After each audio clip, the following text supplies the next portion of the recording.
All right, everyone, get ready, because today we're going to jump right into manifesting. Ooh, manifesting. Yeah, we're doing a deep dive into Manifest the Book by Roxie Nafousi. Oh, cool. Have you heard of it? Yeah, I have. Yeah, she's got this whole 7-step program that she lays out in the book. It's all about making your dream life a reality. Okay. And it's not as woo-woo as it might sound at first. I think people hear manifesting and they kind of get a little scared. Yeah. Like, is this magic? Am I going to have to, like, light candles and things? Right, exactly. It's really not like that, though. No, it's really not. Roxy actually, like, grounds it in science, which I think is pretty cool. Blends psychology and neurology and all these different things to kind of show how we can actually use our minds to shape our reality. Yeah, so no chanting under the full moon required. Well, I mean, unless that's your thing. Right. You know, if you want to add that to your routine, go for it. There you go. But it's more about understanding how our thoughts and our beliefs, like, really create our experiences. Okay. And a great example of that is actually Roxy's own story. Like, she went from hitting rock bottom to becoming this really successful self-development coach. Oh, wow. So it's pretty inspiring stuff. Okay. I'm definitely intrigued, but where do we even begin with all of this? Well, the foundation of manifesting is clarifying your vision. Okay. Think of it like this. You wouldn't start building a house without blueprints, right? Yeah, that makes sense. You need to know what you're aiming for before you can create it. Exactly. And that's where visualization comes in. Okay. There's actually, like, scientific research that backs this up. Really? Our brains barely differentiate between real experiences and things that we vividly imagine. Interesting. It's not just about seeing your goals, but it's about feeling them, too. Okay. Like, experiencing them with all your senses. Hold on. So if I want to, let's say, write a best-selling novel, Yeah. I shouldn't just picture the book cover. I mean, that's a good start. Okay. But let's make it more real. Imagine the weight of the book in your hands. The smell of the fresh ink. The feeling of signing copies for, like, excited readers at a book signing. Wow. It's about engaging all of your senses to make that experience tangible. I'd never really thought about it like that before. Yeah, That's actually a really powerful way to approach goal setting. it is. Yeah. And it actually goes deeper than just external achievements, too. Oh, okay. Roxy talks about reflecting on, who do I want to become? So it's about aligning your internal growth with those external goals. So it's about the journey as much as the destination. It's like a holistic transformation, not just like checking things off a list. Right. Now, while visualizing your best life is great, Yeah. we can't ignore those, like, nagging doubts that inevitably pop up. Yeah. Yes, those doubts. Right. I feel like we all struggle with that a little bit. It's Yeah. like those voices in your head telling you you're not good enough Yeah, for sure. or you're going to fail. Yeah. Like, they're always there. Yeah. And here's the thing that's, like, kind of crazy. What's that? Roxy points out that 95% of our thoughts are actually subconscious. Wait, 95%? 95%. So we're basically on autopilot most of the time, Pretty much. running all these negative scripts without even realizing it. That's why awareness is like the first step. Yeah. Roxy suggests asking yourself some tough questions. Like what? Like, do I truly believe that I'm worthy of this? Mm, Or can I actually handle what I'm asking for? that's deep. It's about bringing those fears out into the light and challenging them. I can see how that could be a little daunting for some people. Yeah. To, like, face those inner critics head on. It can be a little scary. Yeah. But what happens once we've kind of identified those negative thought patterns? Well, that's where empowering language and mantras come into play. Oh, okay. So you're essentially retraining your brain to think positively, Okay. replacing those self-sabotaging thoughts with ones that are more affirming. So it's kind of like swapping out a negative playlist with one full of, like, pump-up jams. Love that analogy, yes. Right. And remember, consistency is key. Okay. Thoughts can become habitual. Right. So you have to consciously choose to replace those negative ones with the positive affirmations. So instead of I'm not good enough, it's I am capable and worthy. Exactly. Okay, but what about past mistakes? Can those still, like, hold us back even if we're working on our mindset now? Absolutely. Yeah. And Roxy actually addresses this head on. Okay. She emphasizes the importance of forgiveness and non-judgment toward your past self.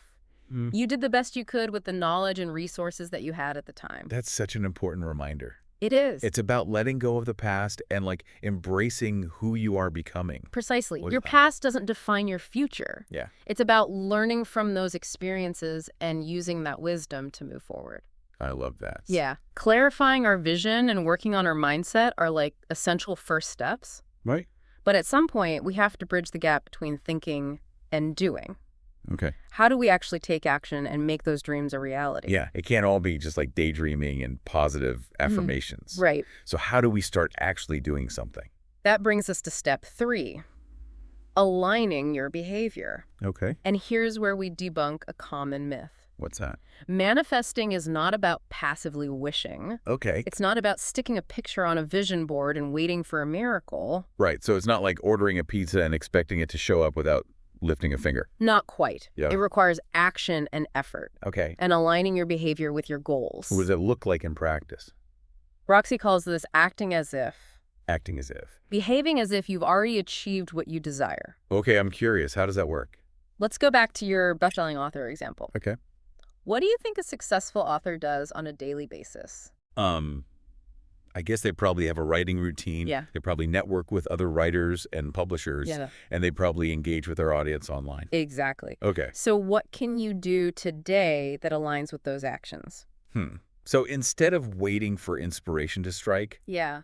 I could schedule dedicated writing time. Yep.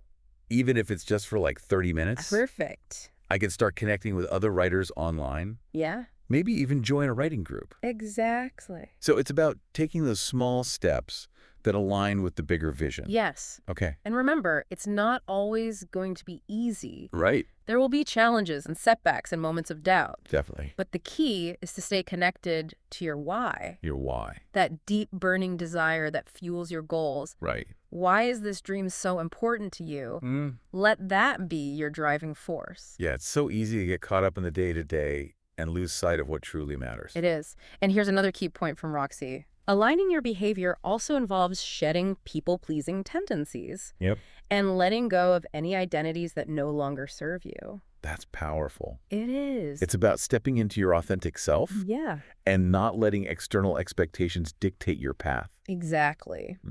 Roxie has this great quote. Being unapologetically yourself makes you magnetically attractive to your desires. Ooh, that's a good one. It's a good one, right? Yeah. So it's about embracing your uniqueness, Okay. letting your true self shine through. I like that. It's about aligning your inner world with your outer world, your beliefs with your actions. I'm starting to see how all these pieces fit together. Yeah. But I'm curious about the role of the universe in all of this. What about that element of like surrender and trust? That brings us to step 4, trusting the universe. Okay. This is where things can get a little tricky for some people. I can see that we've spent all this time clarifying our vision, working on our mindset, taking action, Right. and then suddenly we're supposed to just let go and trust. Yeah. It seems kind of counterintuitive. I get it. It feels like relinquishing control, Yeah, which can be scary. definitely. But think of it this way.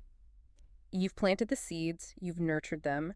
Now it's time to trust that the universe will help them blossom. Okay, so we're not just throwing our hands up in the air and saying, whatever happens, happens. No. We're still actively involved, but we're not trying to micromanage the process. Exactly. And this actually ties into the concept of divine timing. Divine timing. Things unfold as they should, even if it's not on our preferred schedule. So can you elaborate on that a little bit? Sure. So sometimes what we think we want might not actually be in our best interests. All But right. the timing might not be right. Okay. The universe has a bigger picture in mind. And things often fall into place in ways that we couldn't have predicted. So it's about trusting that there's a greater plan at play, Yes. even if we don't fully understand it. Exactly. It's about surrendering to the flow of life. Okay. Knowing that we're guided and supported, Yeah, even when things get a bit messy. that makes sense, but doesn't this require a whole lot of patience? It does. Especially in our fast-paced, instant gratification world? Oh, patience is definitely key. Yeah. Impatience actually disrupts the natural flow of things. It's like trying to force a flower to bloom before it's ready. You'll only end up damaging it. Oh, I like that analogy. Yeah. I can definitely relate to that feeling of wanting things to happen on my timeline. We all do. Yeah. But when we release that need for control Yeah. and we surrender to the timing of the universe, Yeah. that's when the magic really starts to happen. But what about when things don't go according to plan? What if we experience setbacks or delays? Yeah. How do we maintain that trust when it feels like the universe is throwing us curveballs? That's where the real test of trust comes in. Yeah. It's about trusting that those setbacks are actually opportunities for growth and learning. So it's about shifting our perspective and seeing those challenges as stepping stones rather than roadblocks. Exactly. And it's about finding contentment in the present moment, Okay. regardless of the outcome. This is starting to sound a lot like mindfulness. It is. Being present, appreciating the journey, letting go of attachment to specific outcomes. You're absolutely right. Trusting the universe encourages us to be present and mindful, Okay. to find joy in those everyday experiences rather than constantly chasing after something in the future. And it's this trust that actually binds all 7 steps of manifesting together. Really? It's the foundation that allows the other steps to work their magic. So it's the glue that holds everything together. The secret ingredient, if you will. Exactly. Trust is the essential ingredient that allows us to let go of fear, embrace our vision, take aligned action, and ultimately manifest the life that we desire. Wow. And speaking of all the steps, let's do a quick recap. We've covered a lot of ground today. We have. We started with clarifying our vision. Right. Then we moved on to removing fear and doubt. Yep. Followed by aligning our behavior. Uh-huh. And finally, this crucial step of trusting the universe. Each step building on the last, layers of a cake. Precisely. It's a powerful recipe for personal transformation, wouldn't you say? Absolutely. And it's so much more than just achieving specific goals. It's a journey of self-discovery and worthiness. I like that. Recognizing that we are all capable of creating the life that we desire. So for our listeners who are feeling inspired Yeah. and ready to start manifesting their best lives, what's one key takeaway they can implement today? I would ask them to consider this. If you truly believed you were worthy of your dreams, how would you act differently today? Wow. That really makes you stop and think. Right. It's like holding a mirror up to yourself and saying, okay, if I really believe in myself, what actions would naturally follow?